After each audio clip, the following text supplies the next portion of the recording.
What is up, everybody? Troy Moriello here with another edition of the We Want More Sports Podcast. This one's going to be a little bit more different than what we've done before. It's going to be a little bit quicker and a little bit more fast-paced. We're going to call this one the 5 in 5, 5 sports topics from the past week, 5 minutes total, and 1 minute for each topic. Just my quick thoughts on everything going on in the world of sports. So hope you guys enjoy. Thank you for watching, but we're going to get right into it with the UConn Huskies returning to the Big East. This was a partnership that should have never, ever ended. UConn was an original member of the Big East. They fell victim to the conference realignment period in 2012 and 2013. The Big East broke away from them, obviously left them out in the American to really kind of fade away into irrelevance. But I think that this is a partnership that works for both sides. It's going to be beneficial for both sides. Starting with UConn, I think that UConn is one of the more premier programs in the NCAA when you look at championship pedigree. They have two since 2011. Only one other school, Villanova, can say that. Duke, North Carolina, Kansas, Kentucky, all those blue bloods cannot say that. UConn can say that they have two. They are a premier program, and the fact that they were fading into oblivion, playing in the American against conference opponents like Tulsa and Tulane and East Carolina was such a shame. I'm happy that they're back in the Big East where they belong now. As far as the Big East, it just helps them build their conference. They weren't even really looking to add an 11th member, but it helps them build the profile of their conference, and it helps them become kind of that sixth major conference in the world of college basketball, which is what they want. Moving on to topic number 2 and sticking with the NCAA.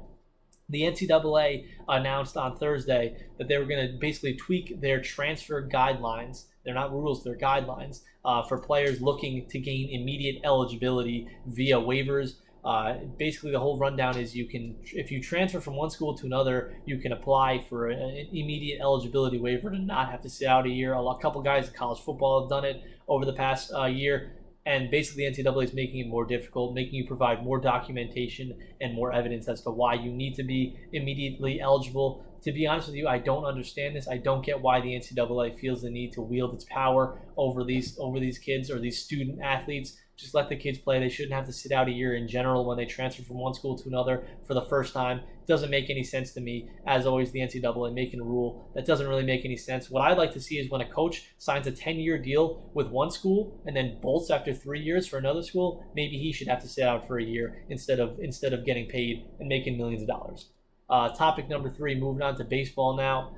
The Mets held a nice ceremony at Citi Field yesterday for Tom Seaver, a member of their 1969 World Championship team. As they celebrate that team this weekend, they dedicated the block that Citi Field is on. They renamed it to Tom Seaver Way, as you see behind me, and they said that they're going to build a statue of Seaver out in front of Citi Field at some point in the near future. I have absolutely no problem with that. I love that, actually. Seaver deserves it. He is the face of the franchise.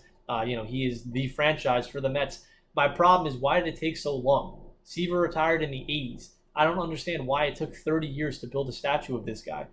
He's a legend, and it stinks that it took the Mets this long to do so. And what stinks even more is that Seaver now has dementia, and he's not making any more public appearances. So he won't be at this ceremony for the 69 team. He won't be at his own ceremony when they finally give him his statue in front of Citi Field. And it's a damn shame that he's not going to get to experience that, because the Mets took so long to drag their feet with this. And it's, the Mets have struggled lately, and they're a franchise that always seems to do the wrong thing. And this is just another example of them being a day late and a buck short.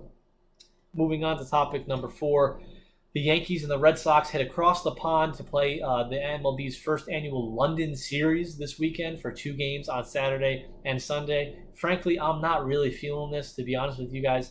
I don't think anyone is, really. There's not a whole lot of buzz. From what I've heard, the locals in London don't even know that there's baseball being played over there this weekend. I don't get why the MLB is doing this. It just seems like it's unnecessary. It's a lot of scheduling that they had to do to give these teams off days to avoid the jet lag. I don't get it. Baseball is never going to be big in London. If it didn't catch on in England in the first 150 years of the game, I don't get why it's going to suddenly catch on now. It's not going to happen. Even with the NFL, it's not going to happen. They're never going to magically now become baseball fans because we played 2 games there, or because the NFL plays 4 games there a year. It's not going to happen. Let the guys, it's fine to do it, but just I don't get it, and it's just something that baseball is doing, I guess, to gain some publicity, but it's nothing, and it doesn't really make a whole lot of sense to me why they're doing it. But whatever.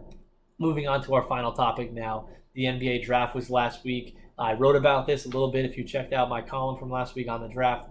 I don't get why the NBA is one of the most socially aware leagues in the world, and I'm talking about social media. On Twitter, on Instagram, getting their highlights and getting their stars out to everyone for the world to see. How can they be so tone deaf with this? This I'm talking about is the picture behind me with these NBA draft hats and these announcements of picks. Basically, the NBA league year doesn't start until July 1st.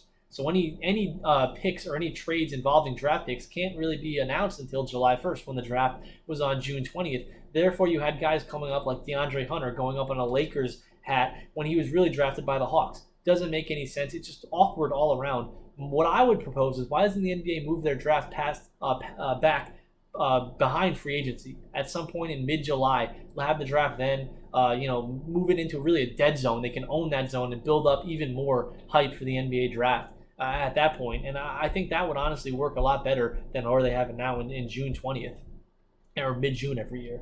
But that just about ends the show for today. It's like I said, it's a quick little show that I thought would be kind of cool to do. Might do more of these as time goes on, but for now, this was just episode number 1. Thank you all for watching, and I'll hope to see everyone soon.